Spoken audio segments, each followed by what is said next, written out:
이번에는 요 우주정거장의 설계에 대해서 간단하게 보고 넘어갑시다. 이건 수업 시간 할 건데 쉽게 생각하면 집을 짓는다고 생각하면 됩니다. 그래서 여기 보면은 태양 전지판도 있고요, 트러스 있고요, 방열판 있고요, 그다음에 거주 모듈, 실험 모듈 이렇게 노드가 있는데 요거에 대해서 알아보도록 합시다.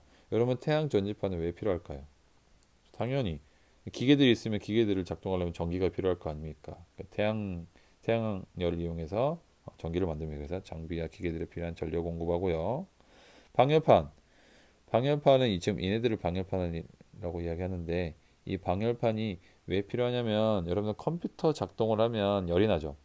그럼 열을 빼기 위해서 뭐를 사용합니까? 이거 팬을 사용하잖아요. 팬, 선풍기 같은 거 팬.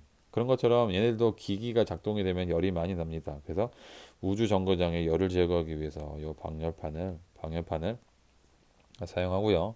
그 다음에 거주 모듈, 사람이 살아야 할 거 아닙니까? 그죠?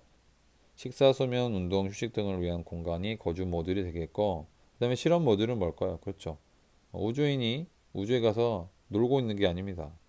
놀고만 있는 게 아니라 여러 각종 실험들을 합니다. 그래서 연구와 실험 활동, 작업 등 하는 공간이고요. 그 다음에 트러스이죠, 트러스. 트러스는 여기 보면은 지금 이런 철골 구조 같은 걸 트러스라고 하는데 지금 이런 것들을 다 조립해야 할 거 아니에요. 뭐 태양 전지판이라든지 이거 실험 모듈이라든지 요 거주 모듈이라든지 다 이게 조립을 해야 할 겁니까? 그중에 뼈대가 되는 게 트러스라고 생각하면 됩니다.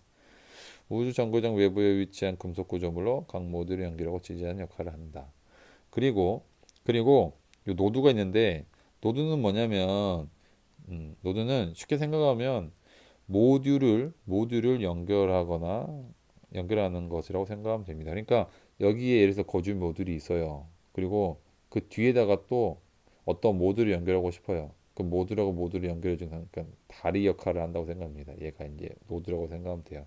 여러분도 혹시 그 마션이라는 영화를 봤을지 모르겠는데 마션이라는 영화를 보면 자세하게 잘 나와 있습니다. 나중에 시간이 되면 마션이라는 영화를 수업 시간에 한번 보도록 합시다. 이렇게 이런 것들을 가지고 다음 시간에 여러분들이 직접 이렇게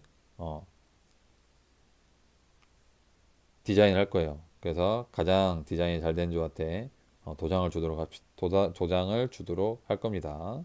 어, 이렇게 하면 이렇게 하면 이제 뭐 우주 탐사의 역사 혹은 이제 우주 우주선 우주 정거장에 대해서 간단하게 이제 알 수가 있고요.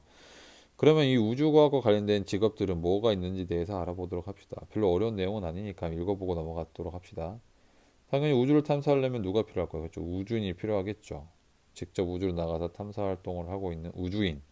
그 다음에 이 우주인을 우주로 내보내려면 뭐를 만들어야 합니까? 그렇죠. 로켓이 필요할 거 아니에요. 그래서 로켓 제작자.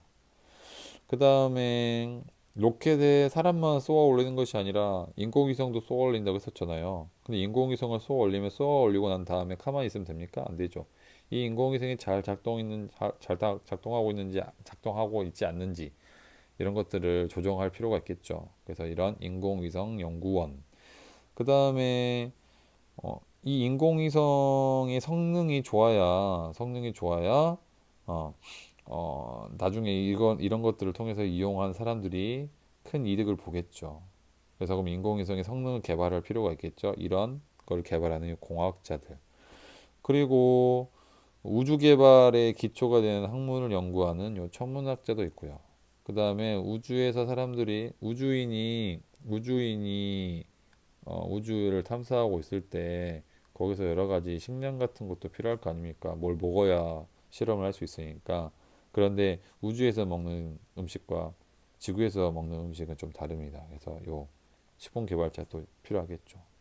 여기 보이지 않는 것들도 있을 수 있습니다. 이런 것들은 여러분들이 한번 찾아보도록 합시다. 나와 있죠? 어, 요렇게 우주 과학 분야에서는 기초 학문도 있고요. 여러 가지 복합된 지식들이 요구가 됩니다. 그래서 직업의 종류도 매우 다양해요. 어, 직업의 종류가 매우 다양합니다. 그리고 우리나라에는 여러분들 고흥에 보면은 나로 우주센터가 있거든요. 이 나로 우주센터에서 로켓이나 인공위성의 조립 발사 비행에 관한 연구를 관리하고 있는데 여러분들 그 나로 우주센터에서 몇 년도냐면 몇 년도죠? 2013년도에 나로 발사에 성공을 했습니다. 그런데 그때 성공하기 전에 한 두 번의 실패 과정이 있었어요. 그러니까 나로 2013년에 쏘아 올린 나로는 세 번 만에 성공을 한 건데 첫 번째는 2009년에 쏘아 올렸고요. 그 다음에는 2010년인가요? 그죠? 2010년에 쏘아 올렸는데 그때 두 번 다 실패를 했습니다. 그리고 2013년 정확한 날짜를 말하면 1월 30일 날에 나로 세 번째 나로를 발사해서 거기에다가 이제 위성을 실었거든요. 그래서 위성을 또 궤도에 투입에 성공을 하기도 했습니다. 그래서 간단하게 요 우리나라의 우주 탐사에 대해서 좀 알아보고 넘어가면 우리나라 있잖아요. 좀 확대해 볼까요? 이것만 하고 마무리가 될 것 같습니다. 여기 이름이 있는데 안 되겠다. 씨. 이거 좀 우리나라의 우주 탐사. 인공위성은 1992년 아까 이제 카이스트에서 우리별 1호 발사 이후 무궁화 위성 1호, 그다음에 아리랑 위성 1호, 천리안 위성, 그다음에 나로 과학 위성 등이 있습니다. 그리고 우주센터는 아까 이야기한 것처럼 2009년에 고흥에 있는 나로 우주센터가 건설이 되었고요. 우주 발사체로는 아까 이야기한 것처럼 2013년에 나로 발사가 있습니다. 그리고 아까 답이 나왔네요. 2008년 이소연이라는 사람이 있습니다. 근데 아까 남자 사람 한 명 있다고 했었죠?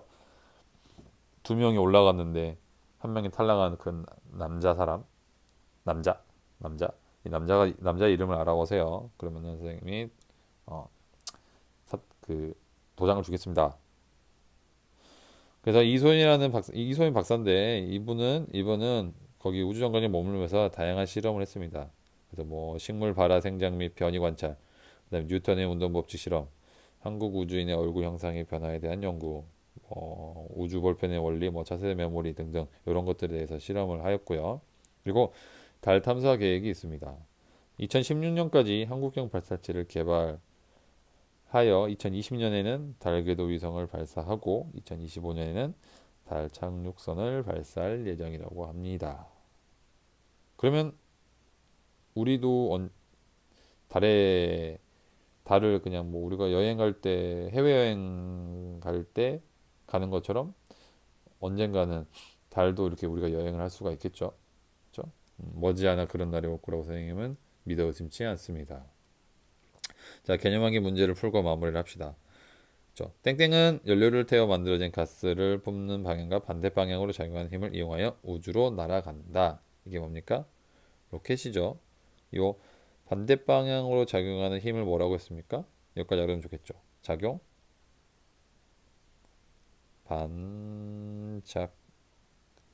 반작용이 되겠죠. 그렇죠? 자, 두 번째, 천체를 탐사하기 위한 여러 가지 방법을 설명하시오. 인공위성, 탐사선, 우주왕복선, 우주정거장, 다목적 우주선 등 여러 가지가 있겠죠. 그렇죠? 마지막으로 우주에 오래 머물면서 임무를 수행할 수 있는 인공 구조물을 그렇죠. 우주 정거장 대표적으로 지금 남아있는 우주 정거장은 뭐가 있다고 했습니까? ISS 인터내셔널 스페이스 스테이션이라고 했었죠. 그 약자라고 했습니다. 자, 오늘도 별로 어려운 내용은 없었지만 그냥 간단하게 읽어보면 재미있는 내용들이 많이 있었을 거라고 생각이 됩니다. 여러분들 공부하시느라 고생 많으셨습니다.